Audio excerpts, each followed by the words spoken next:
So I want to get right into this question of the infrastructure of a market, sort of what's missing, what we can develop, and just thinking in terms of buckets maybe of how intermediaries in infrastructure might affect the way the nonprofit sector functions, particularly I guess around scaling, which is very relevant to your work. Performance vetting, this notion of being able to compare organizations, and then I guess sort of information repositories, and why isn't there a better centralized source of information where you can understand who is sort of leading organizations?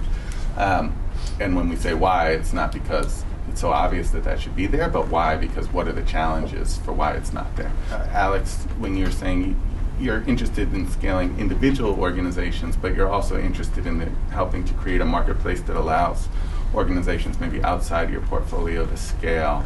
Jamie, it'd be great to hear you think about, too, how Clark Foundation thinks about the issue of growth outside maybe its own specific portfolio. I guess the thinking behind that came from two sides. One very practical and one conceptual.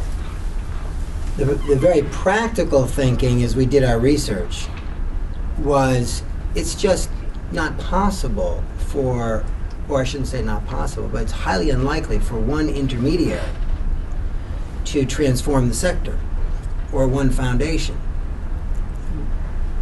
One intermediary, as it grows, first of all, this is new work, right? So Clark Foundation has been a pioneer, but this really hasn't been done. There's GPN. Clark has done this as a foundation. There's GPN. There's Sea Change is one other group that's just starting to do this, but there really aren't a lot of examples. So not only is it something new, even if you can get intermediaries to the point where they can work with half a dozen, that would be a lot, a year, but that's not enough volume to change a sector.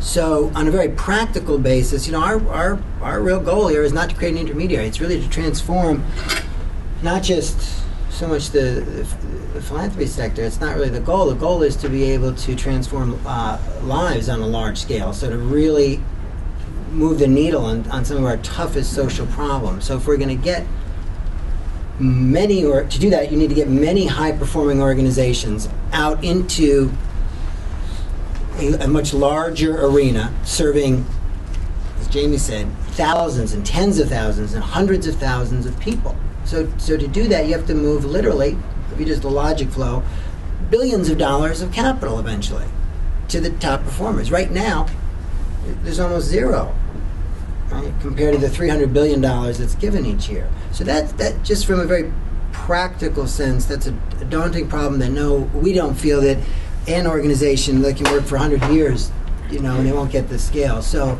that's where we realize you really need a marketplace that has multiple intermediaries, multiple foundations, multiple intermediaries that are packaging capital, like you have multiple investment banks, multiple venture capital firms, multiple private equity firms, and connecting infrastructure. There's a number of elements of capital markets, connecting infrastructure, standards, centralized information. These are things that need to be really created, connecting infrastructure with the private bank, the private banking clientele, so they are aware of the opportunities, just like they would be aware of an investment opportunity that their wealth manager would provide for them.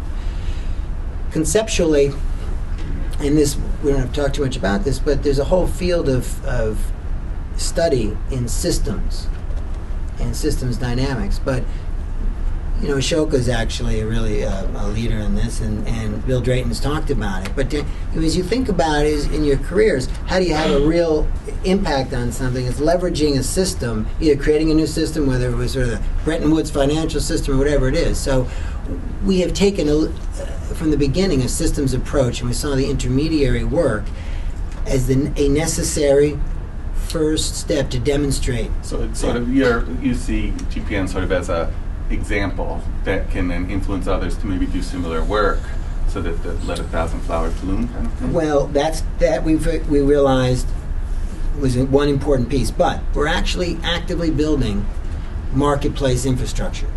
So I would say, in addition to examples of deals, right? So you want to establish what we call connecting infrastructure. How do you develop what would be called in the for-profit sector retail distribution channels for investments? How do you work with the private banking world, that has already aggregated tons of families, right, who give philanthropically, so that they can regularly look at your deals, your opportunities. How do you work with the philanthropic advisory firms? Rockefeller Philanthropy Advisors has 150 families worth $100 million. They advise them. How do you make sure that they see the opportunities on a systematic basis? Connecting infrastructure can also be with, and in our model it does include major foundations, so that they are able to help lead these rounds.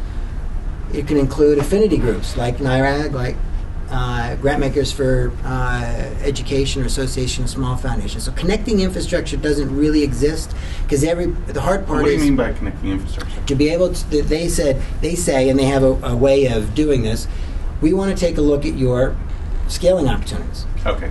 Right, and we're going to bring them to the clients that we have that are interested in philanthropy, that are interested in early childhood education. If you have an early childhood education opportunity, we trust you as an intermediary, that you've done the vetting.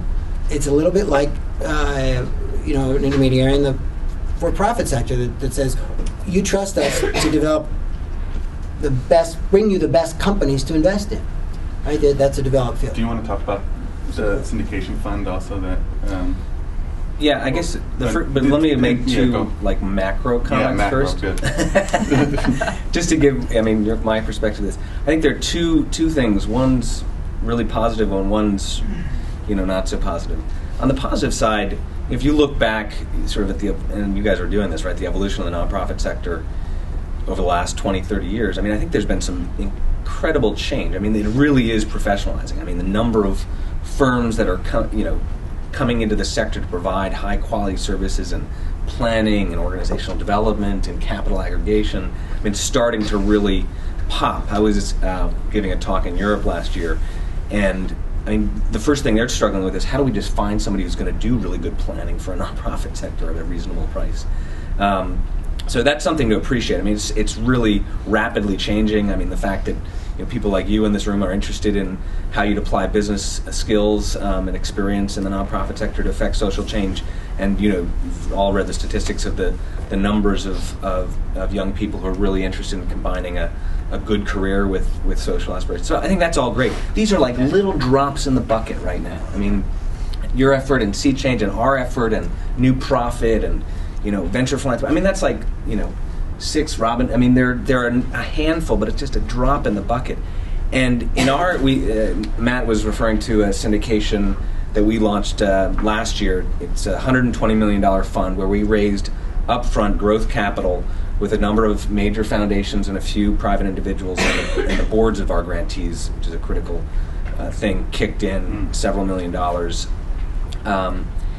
The biggest challenge to get that together was to talk to the other major foundations, and it's public, Gates and Kresge and some of these guys, about how you think differently about a growth capital type investment from like a project investment or an initiative investment. So in the foundational world, they're just almost nobody has gotten beyond how do I think beyond my initiative or my project. So that's a first hurdle. The second major hurdle is that government doesn't fund what works.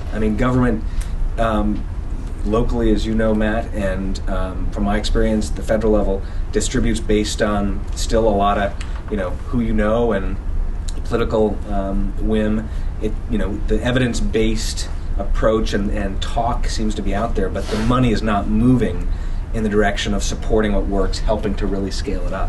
So to get to your original question about what we're trying to do, we actually started the mission of this strategy was called Institution and Field Building, and we dropped the field building after a few years because we said, we just have to start with trying to build, the next sort of institutions of successful youth nonprofits.